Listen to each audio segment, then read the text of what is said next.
Ang bagoong sito. Bagoong sito. Ang aso.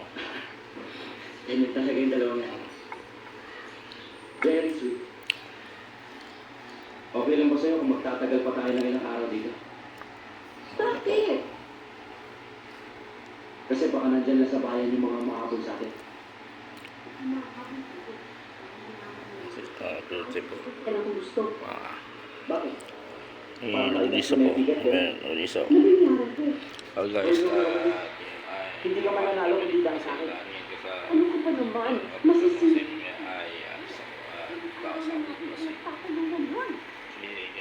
Tsaka isa pa, babalatuhan naman kita eh. Kaya lang ito, ano, hinahanap ko na ako. Balatuhan? Ako nga dapat ang magbabalato lang sa'yo. Tipo. Ang lakas ng loob ko magsalita. Tay! Lamok. Ano? Lamok, sabi ko, marami lamok dito.